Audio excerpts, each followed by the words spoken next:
안녕하세요. 순금초대 유재구입니다.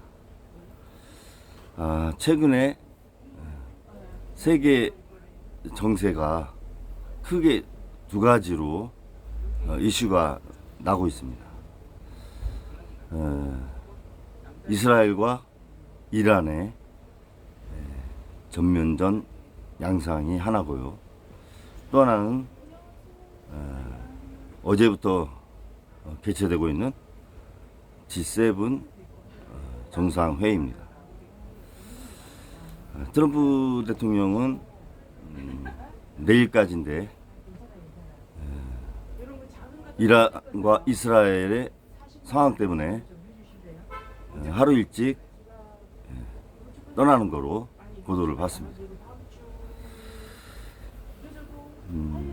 미국은 이스라엘을 상당히 전폭적인 지원을 하죠. 그러면 왜 그럴까? 그 부분에 대해서 많은 분들이 또 알고 계실 테지만 저는 개인적으로 미국 월가의 자본가 중에 한 50% 정도가 유대 자본 아닌가. 그래서 선거 때도 미 대선 때도 영향을 상당히 미치고 있는 게 사실입니다. 블록화로 보면 소련과 그러니까 러시아와 중국을 둘러싸고 유럽이 있죠. 내려오면서 아프리카, 인도, 동남아시아, 한국, 일본, 필리핀, 밑에 호주 이렇게 둘러싸고 있지 않습니까? 지정학적 위치로서 이스라엘은 중요하죠.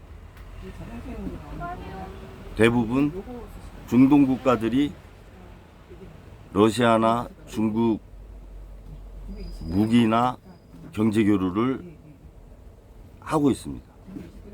그리고 비동맹 국가 제3지대를 자리하고 있습니다. 그것이 그들의 생존 방식인 겁니다. 어느 한쪽에 치우쳤을 때 국가가 생존하기 어려운 그런 상황이 되니까 외교적으로 입지를 그렇게 하는 거죠.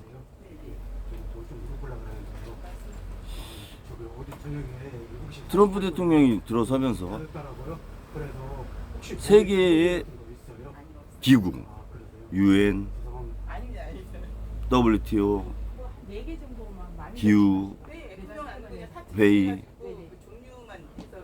그리고 FTA 그런 회의나 기구, 국가 간에 맺었던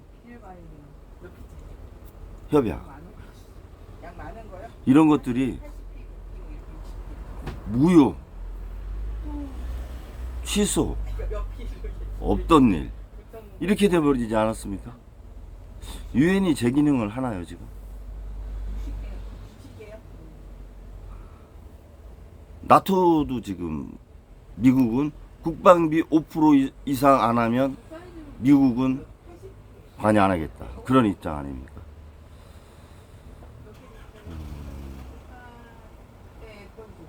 사실 미국도 관세를 하고 자국 내 감세를 하고 여러 가지 조치를 취하는 게 자기 하나 지키기 바쁜 거죠. 세계 여러 나라 사이에서 미국도 자기 하나 지키기 바쁜 거 아닙니까 지금? 부채 문제 여러 가지로. 그럼 미국을 제외한 다른 나라는 어때요? EU도 블록이 돼 있지만 영국도 혼자 가기 힘들고 EU도 영국과 또 같이 가는 쪽으로 지금 움직임이 있지 않습니까? 모든 나라가 자기 하나 지키기 바쁜 세계, 그게 현실이에요 사실. 우리 한국만의 문제가 아닙니다. 미국조차도 자신 하나 지키기 바쁜 재정적자, 무역적자, 부채, 거기에서 오는 기축통화로서의 달러의 위상 문제, 여러 가지가 있어요. 그래서 손을 놓으려고 하는 거 아닙니까? 돈 들어가는 곳에는 더 이상 관여 안 하겠다. 그런데 유독히 이스라엘은 전폭적인 지원을 해주죠. 그 월가의 자본이 그러한 속성이 백그라운드가 있다 보니까 그런 결과가 있지 않나 이런 생각이 듭니다. 네타냐후는 전쟁 끝나면 바로 구속될 사람 아니에요. 전쟁이 끝나지 않기를 바라지 않겠습니까? 한 사람의 그런 자신의 정치적인 입지 때문에 전쟁의 기간과 이런 것들이 변화된다? 그런 것들은 국민들한테 그게 도움이 득입니까? 실입니까? 저는 그런 것도 좀, 그러니까 이렇게 객관적인 시각에서 봤을 때 이스라엘 그런 생각이 좀 들어요. 물론 이스라엘이 지금 900만인가요? 이란이 8,800만, 9천만 명이라고 하면 10배 차이 나죠. 이게 10년, 20년 가면 이스라엘은 500만 되고 이란은 1억이 넘을 수 있어요. 그러면 이스라엘은 그때 가서 이란을 이길 수 없습니다. 인구 때문에 이길 수가 없는다. 그러니까 지금이 적기고 지금 안 하면 이제 시간이 없다. 이렇게 이제 판단하는 쪽으로 이해가는 부분도 있죠.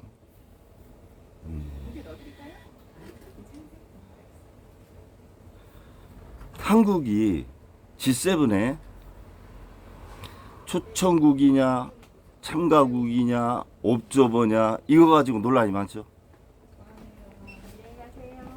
그거는 어떤 시각에서 오는 거예요? 결국 저는 G7도 이제 의미 없는 회의예요.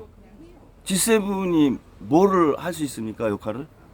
영국도 가난해졌고 이탈리아도 가난해졌고 독일, 프랑스 다 어려워요. 그 모여서 어려운 사람들끼리 뭐 한다는 건데.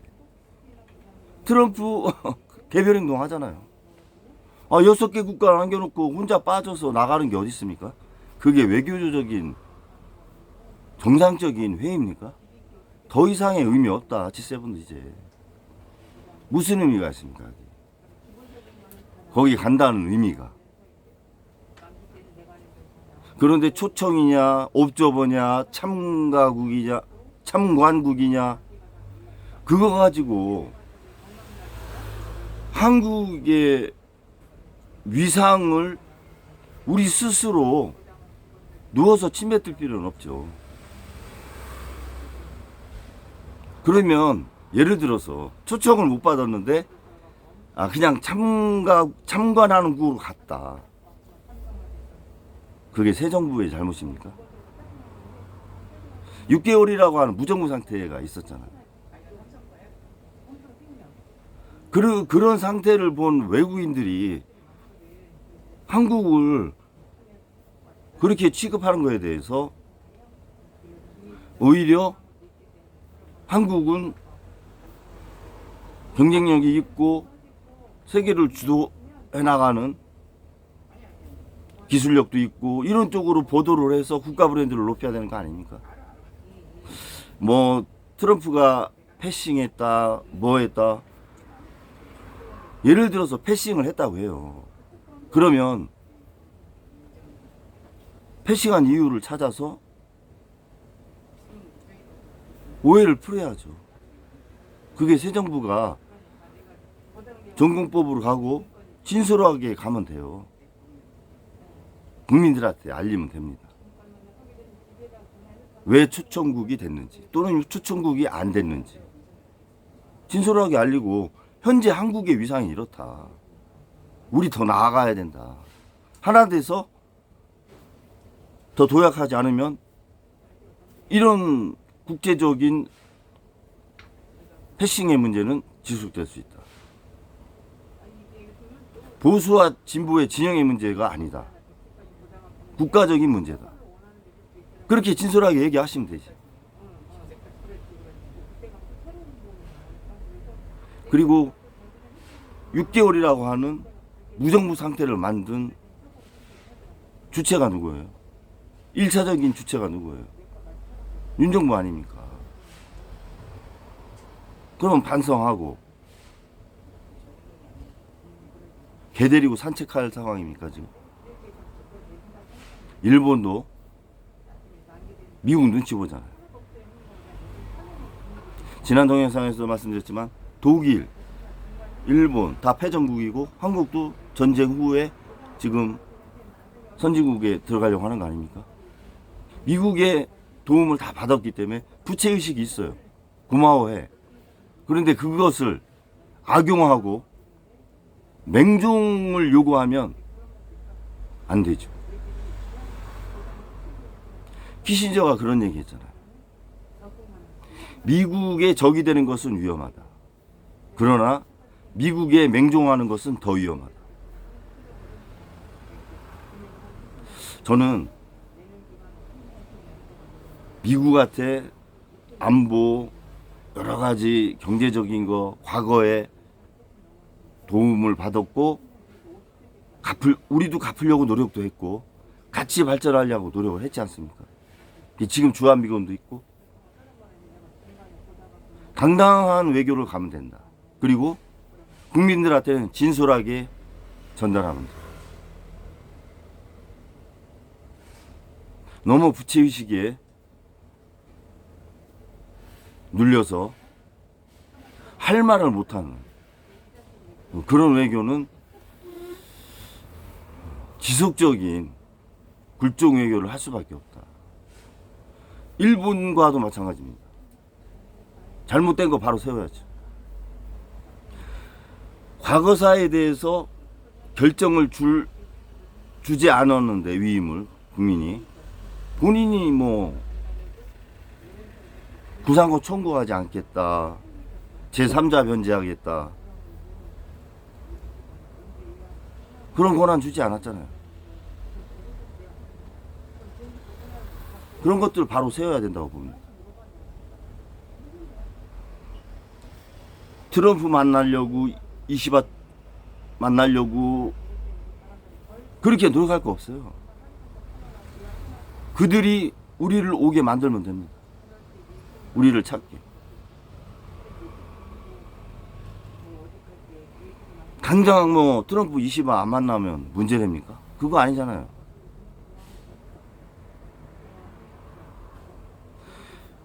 오해가 있으면 외교적으로 하나하나 풀어나가면서 서로 대등한 관계에서 외교를 해나가야죠.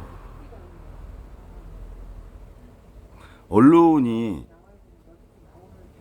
한 상황을 놓고 한쪽만 보고 너무 이렇게 보도를 하면 국민들이 불안하지 않습니까?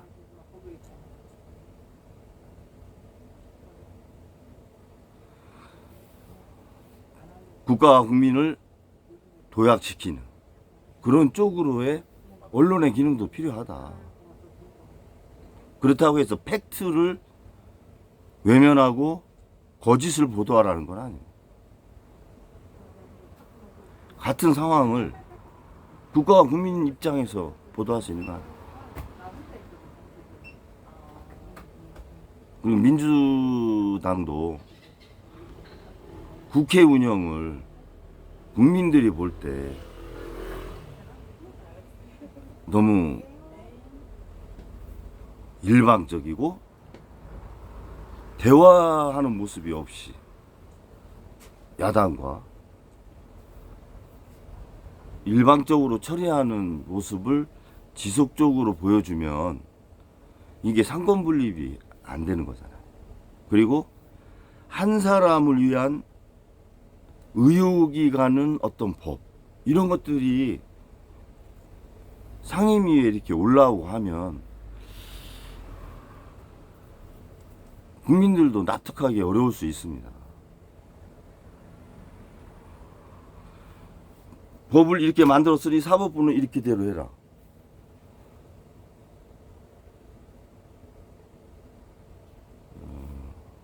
누차 말씀드리지만 대화와 타협,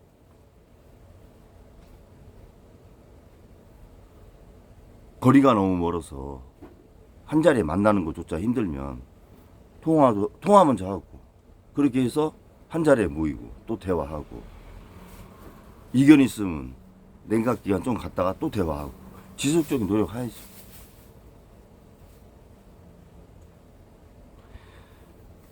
입법부가 모든 것을 해결하려고 하면 안 돼요.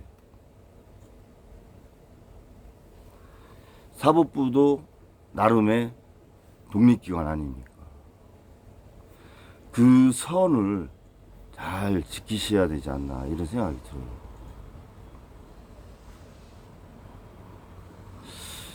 이게 밖에서 보면 보이잖아요. 아, 이 산이 삼각형이다, 아니면 마른 목골이다, 사다리꼴이다. 안에 그 산 속에 들어가면 모르잖아요. 국회의원들이 그런 것 같아, 저는. 국회가 지금 어떤 모양인가를 모르시는 것 같아요. 그 책임은 다 수당한테 있는 거예요. 대화와 타협을 하셔라. 그리고 반대하면 왜 반대하고, 그 반대에 대한 또 설득을 해보고, 또 반대하는 이유가 납득이 가면 받아들이고, 그렇게 해서 가야 되는 거 아닙니까? 노사 문제나 인권 문제나 여러 가지가.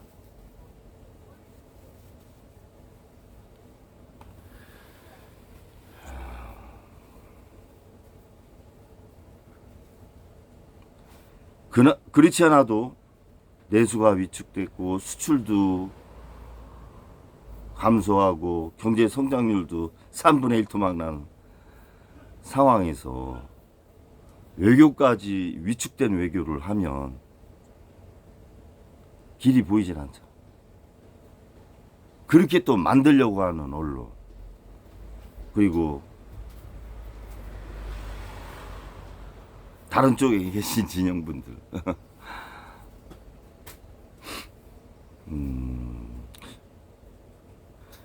민족과 결의, 국가 국민 차원에서 누워서 침뱉지 말자. 저는 그런 차원이에요.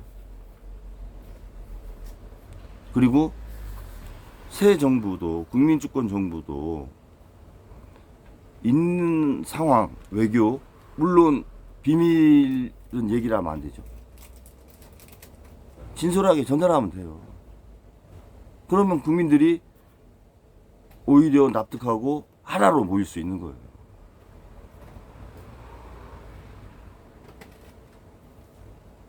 그리고 국민들의 전체적인 어떤 여론, 합의, 이런 것들을 좀 존중을 해야죠. 뭐 국민들 눈치 보면서 이렇게 너무 가다 보면 어려울 수는 있지만 중요한 거 있지 않습니까? 중요한 틀, 이런 것들은 국민들의 큰 사회적인 합의가 있어야 돼요. 의료개혁, 연금개혁, 그런 것들은 국민들이 상당히 중요하게 생각하는 거 아닙니까? 뭐 모병제라든가 그런 것들이 굉장히, 또 노동개혁, 교육개혁, 그런 것들은 테두리 자체가 크잖아요. 국민들이 아주 중요하고 또 다음 세대까지도 영향을 미치고 국가 발전에 과연 득이 되는 결정이냐 한 것이, 아니면 실이 되는 결정이냐, 중요하잖아, 다음 세대.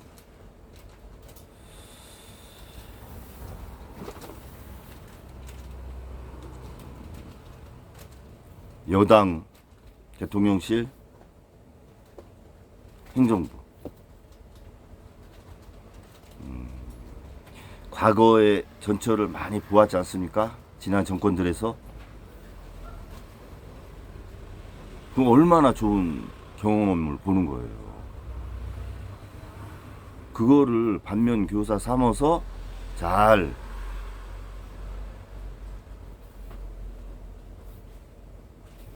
헤쳐나가는 그런 대통령실, 행정부, 국회, 사법 상권 분립이 된 그런 균형과 조화가 이루어진 대한민국 소망하면서 방송을 마치겠습니다. 감사합니다.